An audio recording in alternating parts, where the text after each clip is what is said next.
Assalamualaikum warahmatullahi wabarakatuh. Saya Muhammad Iqbal dari SDN Kebon Bawang 07, calon guru penggerak angkatan 7 DKI Jakarta. Pada kesempatan kali ini, saya akan mewawancarai kepala sekolah SDN Kebon Bawang 07 tentang pengambilan keputusan basis nilai kebaikan pada studi kasus Dilemedika. Seperti apa wawancaranya? Simak video berikut. Assalamualaikum warahmatullahi wabarakatuh, Pak. Waalaikumsalam warahmatullahi wabarakatuh. Begini, Pak, Monggo silahkan. saya ada kegiatan nih, Pak, untuk mewawancarai Bapak sebagai pimpinan sekolah. Iya. Artinya yang saya wawancari ini adalah berkaitan tentang pengambilan keputusan yang dimana ada nilai-nilai kebaikan itu saling bertentangan, Pak, atau bisa dikatakan sebagai nilai etika. Jadi dari dua kasus ini sama-sama benar. Nah, jadi saya ingin mewawancarai Bapak sebagai bagian dari tugas saya sebagai guru gitu, Pak. Bisa. Oke, Pak, yang ingin saya tanyakan selama ini nih, Pak, bagaimana Bapak dapat mengidentifikasi kasus-kasus yang merupakan dilema etika atau rujukan moral di sekolah Bapak? Ya, baik. Terima kasih, Pak Iqbal ya. Jadi gini, dilema etika itu kan ada nilai-nilai yang sama-sama baik ya, benar gitu.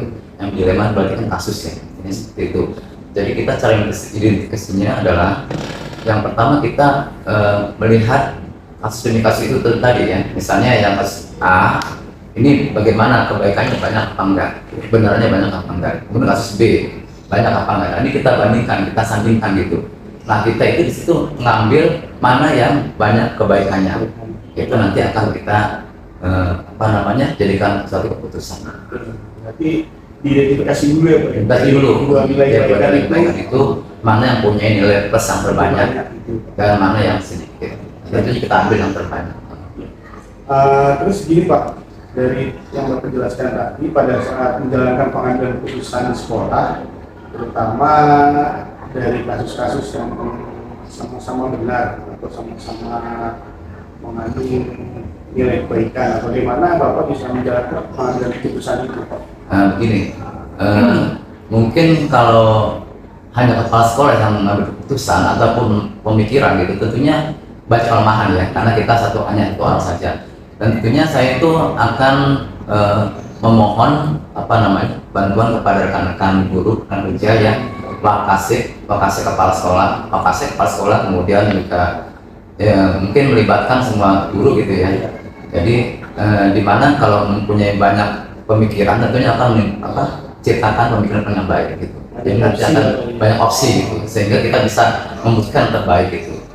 Memang kalau kita bersifat egois tentunya kan nanti akan tidak baik hasilnya gitu. Tapi kalau banyak pertimbangan yang dibantu oleh rekan-rekan kita ya, stakeholder yang sekolah ini, tentunya akan lebih baik hasilnya itu.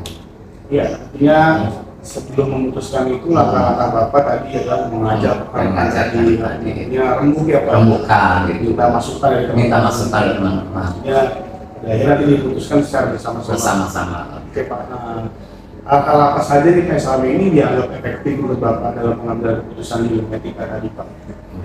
Yang efektif menurut saya tadi itu kita mengambil keputusan itu tidak tergesa-gesa. Artinya kita harus benar-benar melihat kasus-kasus tersebut gitu. Misalnya apa yang menjadi motivasinya, apa yang menjadi indikatornya gitu, sehingga kita dalam nanti mengambil keputusan itu bisa benar-benar tidak mengecewakan dari kedua belah pihak ataupun yang mempunyai masalah kasus. Artinya dilihat asas kebermanfaatannya itu dari dua dilema tadi.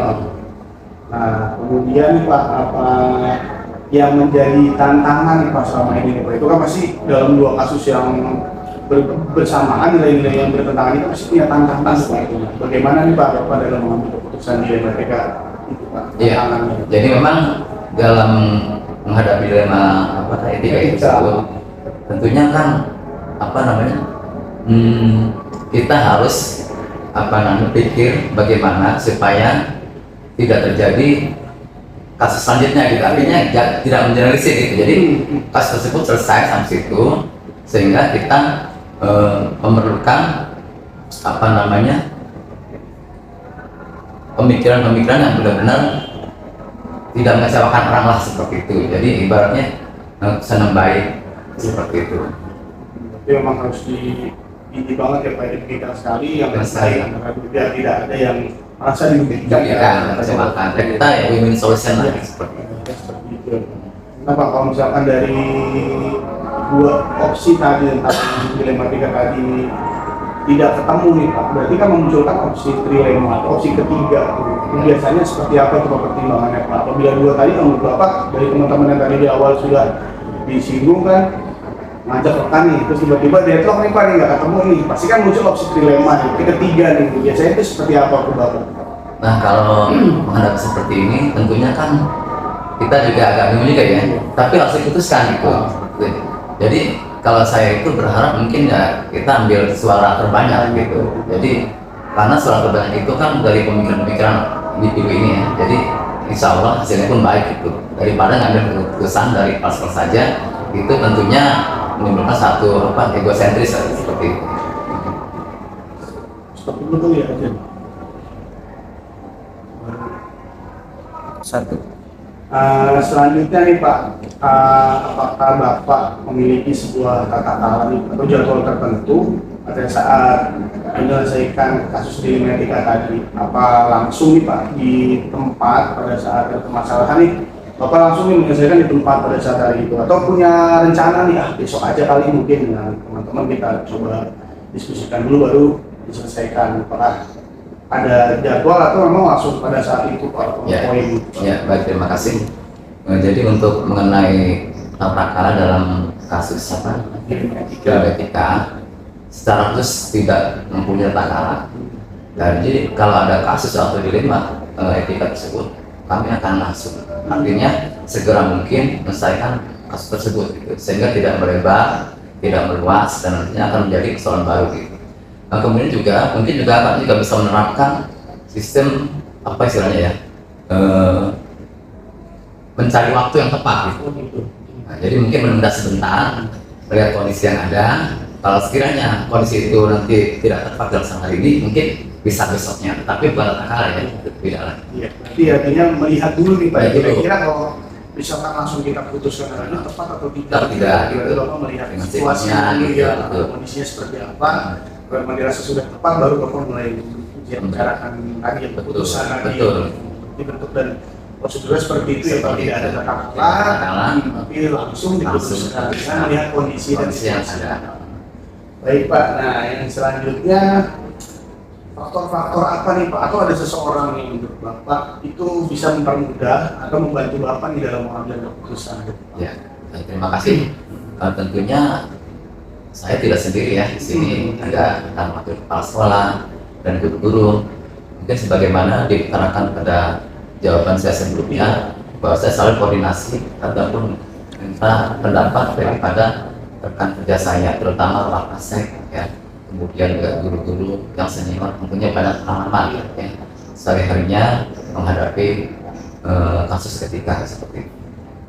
Artinya ada ya Pak, ada orang yang bisa Bapak ajak untuk berdiskusi. Di samping itu juga kami juga apa namanya mempunyai referensi, artinya mencari referensi di buku-buku atau pengetahuan yang lain yang mungkin bisa saya terapkan. Jadi ada selain dari tadi ada itu ada referensi lain. Nah ini terakhir nih Pak, ini dari semua yang telah Bapak sampaikan, kira pembelajaran apa nih Pak yang bisa Bapak dapat petik dari pengalaman Bapak selama ini dalam mengambil keputusan? Ya, jadi kalau menurut hemat saya, pelajaran yang saya petik adalah bahwa satu kasus atau masalah yang kecil itu kalau kita diamkan akan jadi besar, dan tentunya kita harus bisa mengambil pelajaran itu. Oleh karena itu setiap permasalahan yang ada, baik kecil atau besar, itu segera diselesaikan dengan tuntas ya. Jadi seperti itu, karena bagaimanapun kita itu bermasyarakat ya, di lembaga pendidikan, tentunya kita menemui masalah. dan tidak mungkin masa itu kita tinggalkan kita saja atau kita tuntaskan. Nah, seperti itu. Jadi yang selama ini Bapak dapat ambil dari pelajaran ini adalah bagaimana setiap permasalahan itu Bapak bisa segera diselesaikan ya, tidak terlalu larut, apalagi bisa menjadi lebih besar lagi. Benar. Baik Pak, saya rasa sudah jelas banget nih Pak tentang pemahaman Bapak mengenai pengambilan keputusan yang berkaitan dengan dilema etika. Saya juga banyak belajar dari Bapak nih Pak, bagaimana bisa menghadapi situasi yang dilema itu memang sulit ya Pak, ya, karena dua kebaikan dan dua kebenarannya saling bertentangan. Baik Pak, terima kasih Pak atas waktunya. Sama-sama. Saya terima kasih kesempatan buat hari ini, semoga sehat selalu Pak. Amin. Assalamualaikum warahmatullahi wabarakatuh. Waalaikumsalam.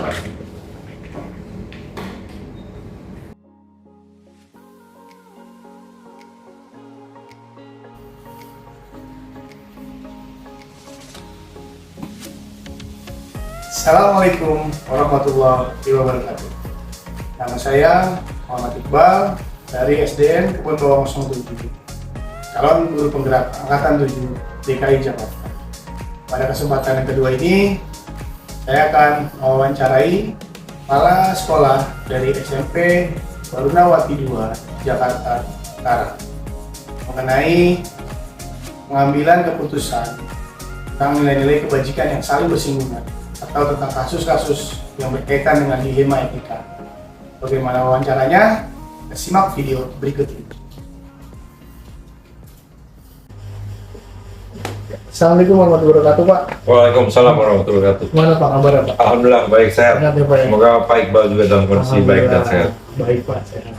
Ini Pak, saya pertama ini makasih banget kasih kesempatan waktu lah terutama dan bisa dikasih waktu dan kesempatan berwawancara Pak Tri. Maksud dan tujuan saya kesini itu untuk memenuhi tugas terutama ya Pak yang dalam guru penggerak ini saya akan mengerjakan tugas tentang praktik pengambilan keputusan Pak, terutama yang berkaitan dengan dilema etika atau dengan rujukan moral. Jadi dalam dilema etika itu kan kita dihadapkan dengan nilai-nilai bertentangan tuh Pak, antara dua-duanya itu benar. Tapi bagaimana kita pada akhirnya harus mengambil satu keputusan. Nah, ini yang akan saya tanyakan, ada beberapa poin nanti Pak. Jadi berdasarkan pengalaman Bapak ya selama ini terutama di sekolah, banyak hal yang pasti Bapak jumpai tentang dilema etika. Nanti mungkin saya akan tanya apa yang akan bisa dijabarkan sama Pak Tri nanti. Baik Pak. Yang pertama, bagaimana Bapak mengidentifikasi nih Pak kasus-kasus yang termasuk ke dalam dilema etika atau rujukan moral? Ya, baik. Dalam keseharian, jadi ada banyak hal terjadi di sekolah tentang semisal adanya pertentangan antara individu dengan individu gitu ya. Dan itu selalu ada pergesekan, itu selalu ada karena memang kehidupan kita yang dinamis itu pasti akan menimbulkan kondisi-kondisi yang seperti demikian. Nah kemudian ada kalanya kemudian pertentangan itu menjadi sesuatu yang menjadikan jalan, menjadi hambatan bagi misi dan tujuan sekolah terutamanya ke depannya gitu. Nah untuk itu maka saya sebagai kepala sekolah wajib memiliki kemampuan untuk mengidentifikasi dari setiap konflik yang terjadi baik secara internal di dalam sekolah maupun internal dengan di luar lingkungan sekolah. Nah itu. Nah di situ tentunya saya juga perlu memiliki kemampuan mengidentifikasi apakah ini merupakan konflik atau dilema etika atau memang dia merupakan ya. Nah itu di situ. Karena pada dasarnya kedua hal tersebut adalah merupakan sesuatu yang berbeda, jadi nggak sama gitu ya. Itu. Nah, jadi kemampuan mengidentifikasi itu wajib saya miliki. Tentunya saya memiliki dasar-dasar bagaimana kita mengidentifikasi ini masalahnya adalah dilema etika atau yang lainnya gitu ya. Nah, itu tentunya berdasarkan yang pertama adalah aturan. Ya. Kemudian etika moral saya sendiri gitu. Saya sebagai pribadi memiliki etika moral yang tentunya punya batasan-batasan, punya penilaian-penilaian sendiri atau punya parameter sendiri yang berkait dengan itu. Nah, apakah apa namanya tadi dilema tadi sesuai nggak dengan etika moral yang saya miliki, gitu ya. Dan kemudian tentunya yang kedua, apakah ini juga sesuai dengan kebiasaan yang pernah dan ada dan berlaku di sekolah kita ini, gitu ya. Itu. Nah, itu mungkin bisa jadi referensi bagaimana saya mengidentifikasi kondisi tadi, gitu ya. Nah, dari situ kemudian dari identifikasi yang bisa saya lakukan, tentunya saya bisa melakukan langkah-langkah bagaimana menyelesaikan tadi konflik yang berkaitan dengan dilema etika. Artinya memang dasar banget sih Pak ya, sebagai pemimpin itu kita memang harus mempunyai kemampuan. Jadi dalam mengidentifikasi kasus ini masuknya kemana nih? Apakah ke dilema etika kah atau ke rujukan moral? Dari yang tadi Bapak mengidentifikasi itu bagaimana dari aturannya dulu ya Pak, kemudian dari etika moral pribadi, secara pribadi sebagai pimpinan seperti apa, kemudian juga kebiasaan yang sudah berlaku di sekolah itu. Nah, sekarang gini Pak, bagaimana jika pada saat menjalankan pengambilan keputusan di sekolah itu ada dua kepentingan yang sama-sama benar atau sama-sama mengandung nilai kebajikan? Iya. Kalau seperti apa gitu Pak? Kalau kondisinya seperti itu memang, jadi kalau bujukan moral mudah ya, kita cari benar salah aja gitu kan. Tetapi kalau di dilema etika, ini kita sering, makanya disebut dilema. Ya, sesuatu yang membingungkan, dilema. Dua kutub yang saling bertentangan, atau dua individu bisa satunya kelompok, bisa kelompok kecil, kelompok besar, atau individu pribadi dengan kelompok ya. Nah, itu memang keduanya itu memiliki nilai-nilai kebenarannya sendiri-sendiri gitu ya. Nah, biasanya saya dalam menyelesaikan itu gitu ya, saya selalu mengambil jalan yang pertama adalah, yang pertama saya mengidentifikasi dulu pokok masalahnya apa. Kemudian yang kedua, saya mencoba mencari kesamaan di antara kedua kebenaran yang ada. Jadi yang saya cari kesamaannya, bukan perbedaannya, gitu ya. Kalau perbedaannya nanti saya terdorong masuk ke bujukan moral. Jadi saya di dilema etika saya lebih mencari persamaannya. Saya yakin dari kedua persinggungan tadi itu ada persamaan. Dan dari dua persamaan itu diharapkan kita bisa mendapatkan solusi dari konflik yang terjadi. Itu satu. Kemudian yang kedua,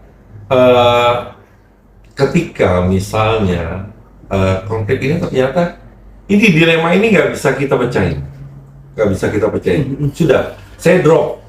Saya drop dua-duanya, kemudian saya coba buat satu dilema baru, kita sebut trilema barangkali. Kalau tadi dilema kan dua kutub, saya bikin kutub baru. Dilema yang kita dimunculkan berarti ya.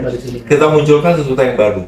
Barangkali sesuatu yang baru itu bisa menjadi suatu problem solving dari dilema yang ada, gitu kan ya. Tapi tentunya semangatnya dari setiap yang kita lakukan, keputusan yang kita ambil, tentunya semangatnya adalah tentang keberlangsungan ke depan, gitu ya. Nah itu. Kemudian ketika misalnya tadi sebelum trilema itu harusnya ada satu lagi yang bisa itu. Saya menguji dulu, ya. Saya menguji dulu, ya saya uji kasusnya. Dasarnya apa ujian kasusnya? Dari aturan yang ada. Aturan yang ada, misal perundangan, peraturan sekolah, dan sebagainya. Tata tertib sekolah, dan seterusnya. Nah, kemudian yang kedua, dari etika sendiri. Dari etika. Ini sesuai nggak sih dengan etika yang berlaku dalam masyarakat kita? Artinya sopan santun, gitu ya. Nah, artinya sopan santun, saya lihat. Nah, kalau misalnya dua tadi masih belum itu, saya uji lagi dari prinsip moral saya, prinsip moral pribadi itu tentunya. Nah, dari situ kalau kemudian dari hal pengujian ini saya tidak menemukan jalan juga, nah saya masuk tadi yang lebih baik saya drop dua-duanya, saya munculkan yang namanya trilema tadi, gitu ya. Nah itu. Nah, berarti dari pertanyaan kedua ini bagaimana Bapak menjalankan mengambil keputusan itu memang sudah apa ya, include mungkin kali ya Pak, dengan langkah-langkah atau prosedur yang selama ini mungkin Bapak lakukan berarti ya. Artinya kan langkah-langkah dan prosedur seperti apa yang biasa Bapak lakukan itu berarti yang sudah Bapak jelaskan tadi itu mulai dari etika, identifikasi dulu, iya. kemudian Saya kira uji. Kemudian mencoba nih cari persamaan. Jadi cari di antara persamaan. nilai yang bersinggungan itu kan sama-sama baik. Di Betul. antara dua dilema ini kan artinya pasti ada persamaan. Atau mungkin yang lebih bermanfaat kali ya di antara dua ini yang lebih baik yang mana. Kemudian solusinya pasti muncul tuh dari dua persamaan. Iya, Mana dari sih dua persamaan pasti ada muncul iya. satu solusi. Nah, kemudian ketika ini deadlock nih dari dilema itu Bapak mencoba untuk memunculkan satu opsi lagi dari dilema tadi itu berarti ya. Dilema Iya, atau betul. problem solving yang artinya buat keberlangsungan ke depan. Ke depan, betul. Jadi memang tahapannya begitu kan. Iya. Jadi kan kita coba yang di awalnya kita mencoba memenangkan Iya. dua individu tadi. Betul. Kita coba kita menangkan. Tapi ketika kemudian nggak ketemu jalan keluar, Sama-sama kuat nih. sama-sama kuat gitu kan. Saya harus cari jalan lain lagi dong. Saya coba pengujian. Bener nggak sih yang you sampaikan ini? Bener nggak yang disampaikan dari segi aturan? Kita tinjau nih aturannya ini dan seterusnya dan seterusnya. Aturan bisa banyak dari perundangan sampai turunan yang paling rendah, gitu kan ya. Itu nah baru kemudian ketika nggak diketemukan juga, saya munculkan trilema tadi, gitu kan. Jadi tahapannya begitu. Nah kan karena di tahapan trilema itu lebih ke pribadi saya betul. sebagai pengambil keputusan, gitu kan ya. Menarik nih Pak. Tadi Bapak bilang trilema itu berkaitan dengan pribadi. Nah, yang tadi Bapak jelaskan tentang prinsip moral pribadi. Nah, ini kaitannya dengan pengambilan keputusan. Apa gambarannya seperti apa tuh Pak? Prinsip moral pribadi yang tadi Bapak sebutkan tadi. Ya, setiap orang saya pikir memiliki etika moralnya sendiri. Berasal dari misalnya pendidikan di masa lampaunya dan seterusnya, bimbingan orang tua, bimbingan agama dan seterusnya. Nah, di situ kemudian mengerucut etika yang dimiliki oleh setiap pribadi orang. Yang tentunya mungkin satu dengan orang lain nggak sama, gitu ya. Betul, Pak. Tapi saya yakin kalau dalam hal kebaikan saya rasa semua orang hampir sama, gitu ya. Nah itu. Nah dari situ ketika saya mengambil tadi dari etika moral saya uji, gitu loh. Dari dua ini saya uji. Iya. Jadi dari etika moral saya nih, ini kemana nih? Masuk nggak gitu ya? Masuk nggak menurut etika moral saya, gitu. Kalau benar bisa masuk menurut etika moral saya atau bertentangan dengan etika moral saya, maka saya bisa buatkan rumusan yang tadi kita bilang trilema tadi rumusannya, gitu ya. Jadi berdasarkan kondisi saya, gitu ya, di luar kedua individu yang berkonflik tadi, gitu. Jadi saya buat keputusan yang baru. Yang insya Allah trilema itu saya berharap dari trilema yang saya munculkan itu memenangkan kedua-duanya. Jadi tidak ada yang dikalahkan. Artinya jadi keputusan akhir itu ketika dua ini tidak ada solusi dari dilema tadi. Keputusan. Iya. Dan diharapkan dilema itu bisa memberikan kekuasaan kepada dua insan yang konflik tadi, gitu ya.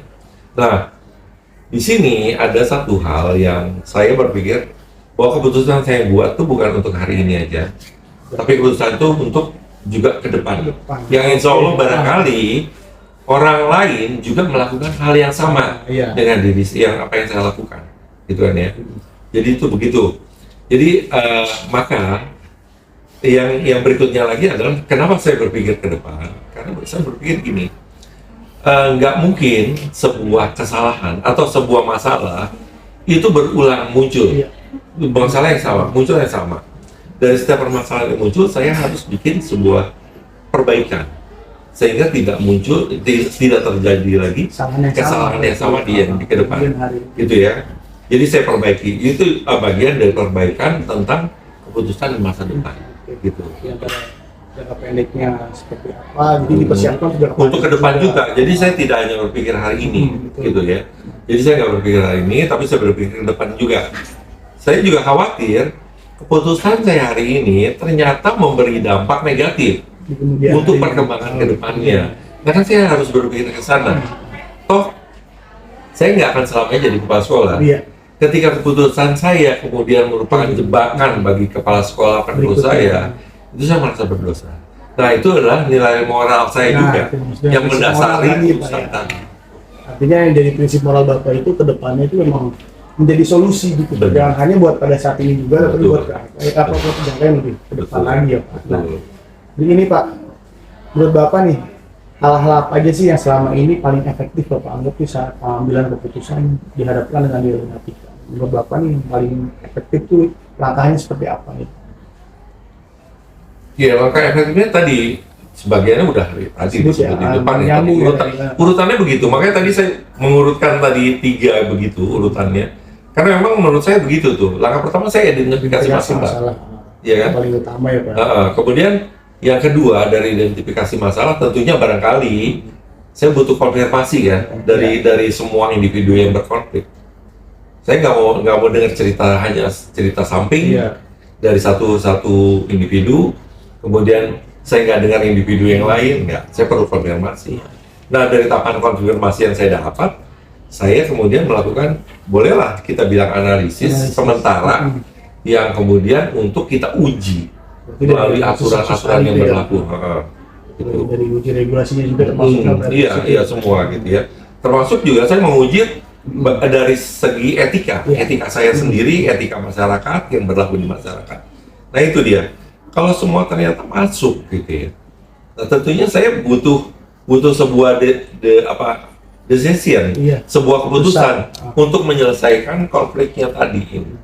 Apa sih keputusan bakal bisa diambil? Nah, ketika keputusan mau diambil, saya selalu mengaca kepada semuanya harus benar.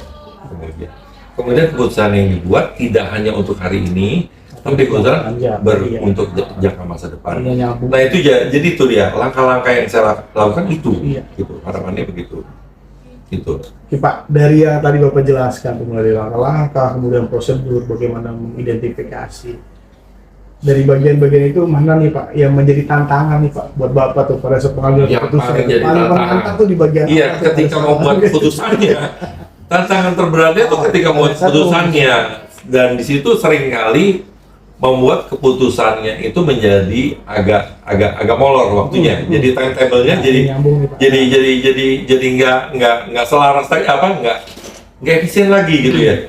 Kadang suka berpikir juga, udahlah kita udahin aja lah, kita nggak selesaikan juga, kita udahin aja karena ini udah nggak relevan banget, udah nggak efisien, udah kelamaan. Kadang begitu. Karena kelamaan berpikirnya itu ketika membuat keputusan. Nyambung dengan pertanyaan saya selanjutnya nih Pak. Dari yang tadi Bapak bilang ada jeda waktu artinya kan harus. Nah, pada saat Bapak dihadapkan nih dengan kasus dilematika tadi, ada nggak sih Pak, Bapak punya tata kalah atau jadwal? Misalkan, saya mau nyelesain masalah ini mungkin besok kali, atau mungkin lusa gitu. Nah, atau mungkin pada saat ada masalah itu Bapak langsung selesaikan tuh di tempat tuh, atau atau ada jadwal tertentu, atau memang Bapak berpikir udah hari ini aja kita selesaiin biar kelar gitu masalahnya itu Pak? Iya, tergantung.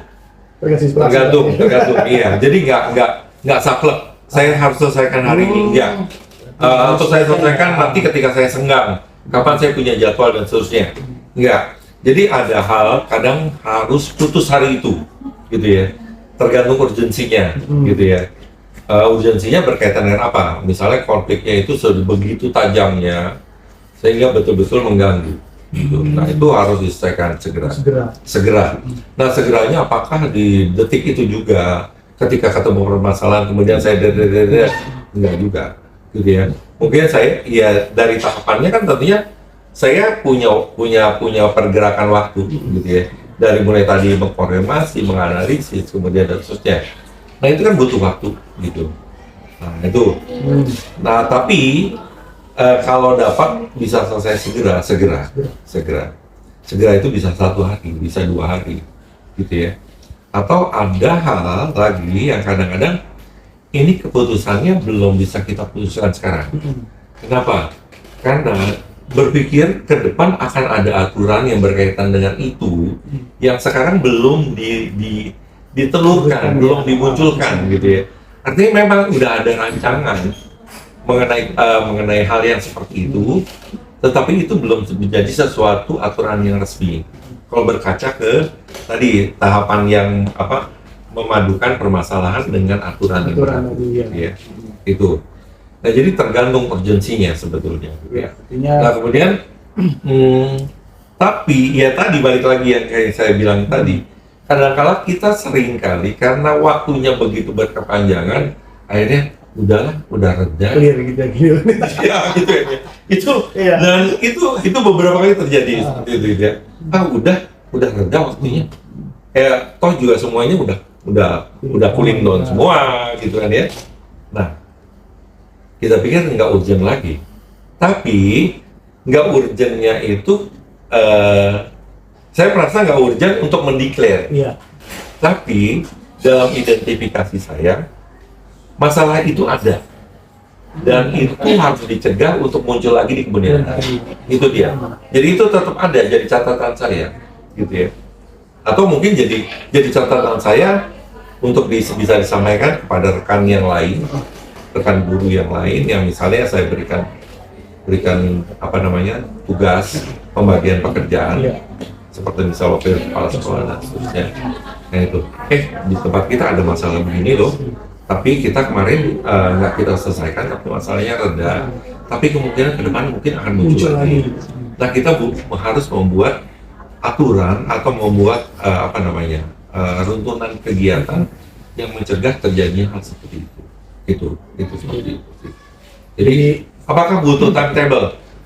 Enggak selalu. Jadi memang pertama dilihat dari situasi kondisi masalahnya juga, kemudian Betul. urgensi masalah. Urgennya. Kira-kira memang harus segera atau enggak, nanti mungkin ya. Lihat segera atau enggak dan berpengaruh banget Iya. atau enggak terhadap gerak langkah sekolah gitu ya, itu dia.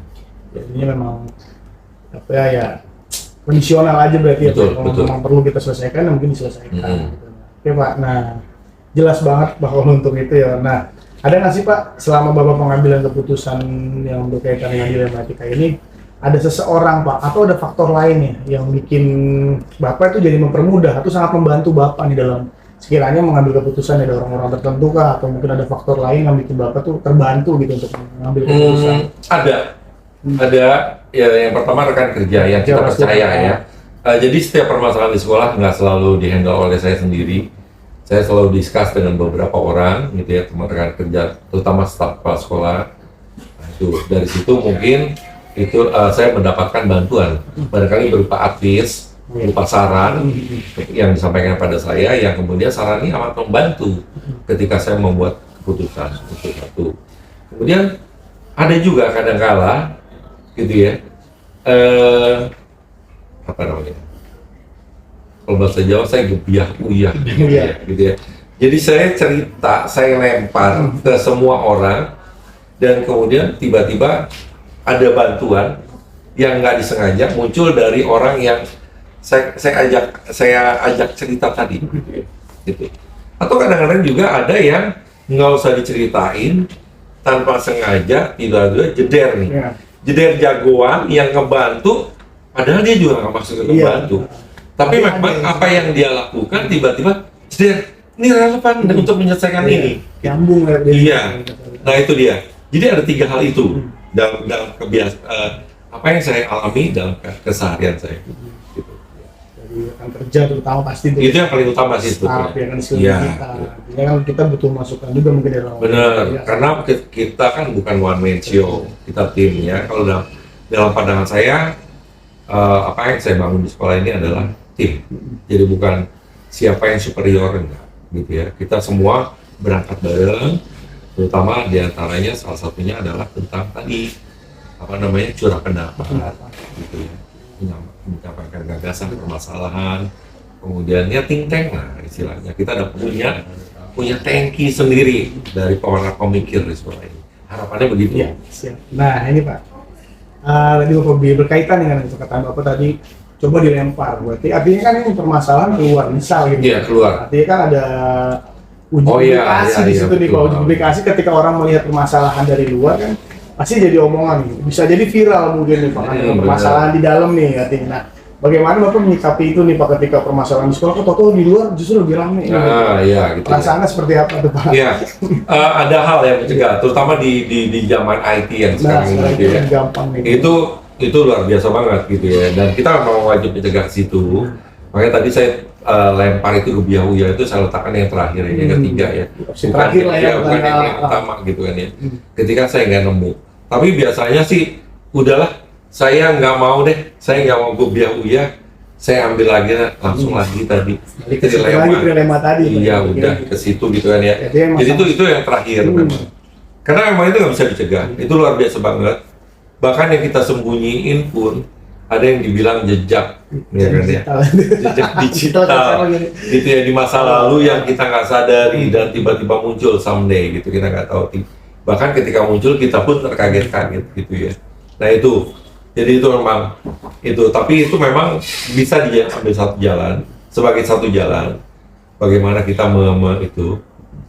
menyelesaikan sebuah permasalahan, tapi itu bagian dari bagian yang paling akhir. Artinya memang kalau memang sampai di publikasi atau permasalahan itu memang dia memang membuat sekolah jadi nggak nyaman. Itu kalau bisa tahu nih sekolah dari luar malah jadi tahu gitu. Pak, terakhir nih Pak, nah, dari semua yang hal Bapak sampaikan tadi itu tuntutan kan sudah sangat jelas banget nih Pak. Nah kira-kira Pak, pembelajaran apa nih yang Bapak bisa dapetin dari pengalaman Bapak selama Bapak bisa menyelesaikan atau mengambil keputusan yang berkaitan dengan dilema etika tadi Pak, apa yang nilai-nilai bertentangan tadi? Pembelajaran buat pribadi saya. Pribadi Bapak nih. Ya, yang pertama tuh saya balik lagi ke tim tadi ya, bahwa kerja di sekolah itu bukan kerja kepala sekolah semata, tapi kerja tim, gitu ya. Artinya di sini saya butuh membangun relasi kerja yang baik antara tim-tim saya, gitu ya. Kemudian saya memberikan kesempatan pada mereka, menghilangkan rasa sungkan bahkan ketika mereka menyampaikan pendapat. Nah itu dulu, itu yang pertama, itu sangat penting buat saya ya. Kemudian yang kedua, ternyata juga kadang-kadang saya mendapatkan balikan dari setiap keputusannya, dari setiap keputusan yang saya buat. Seringkali saya refleksi diri juga di bagian akhirnya, ini tadi udah benar atau belum ya. Kemudian kalau sudah benar, kemudian apa hal positif yang bisa didapatkan, bukan hanya untuk pribadi saya, tapi bagi lingkungan saya, terutama bagi sekolah, dan kemudian juga balik akhirnya baru ke pribadi saya tentunya dalam konteks pendewasaan diri, gitu ya. Jadi saya berharap jadi orang yang bijaksana. Tapi kan bijaksana versi saya belum tentu sesuai dengan versi orang lain gitu kan ya. Tapi saya berharap ke sana. Tapi saya nggak mau jadi orang yang hanya sekedar menyenangkan orang lain gitu kan ya, enggak. Jadi demi saya dipandang bijaksana oleh orang lain, kemudian saya malah berperilaku yang nggak sesuai dengan kepribadian saya sendiri. Balik lagi yang kayak etika moral pribadi saya gitu ya. Nah itu. Jadi dari situ, dari setiap hal yang setiap hal keputusan yang dibuat, tentunya kembali lagi ke pribadi saya. Baik sebagai pembelajaran, baik sebagai hal memperkaya diri, referensi, gitu ya. Referensi bagi saya untuk ke depan mengambil keputusan. Karena dari setiap kejadian tentunya saya berkeyakinan ada perulangan, walaupun nggak mirip. Selalu ada kejadian yang berulang, walaupun nggak mirip gitu ya. Berulang. Tentunya dengan saya punya referensi di masa lalu. Pernah nih saya mengalami. Ya ini masalahnya kayaknya kurang lebih sama seperti ini. Nah referensi yang saya ambilkan, saya munculkan, tetapi nggak semata-mata saya munculkan jelek seluruhnya 100%, tapi saya modifikasi sesuai dengan kondisi yang terjadi masa itu. Jadi itu dia. Jadi ya balik lagi refleksi ke diri saya, kemudian bagaimana saya memperkaya diri dari pengalaman hidup, pengalaman saya membuat keputusan.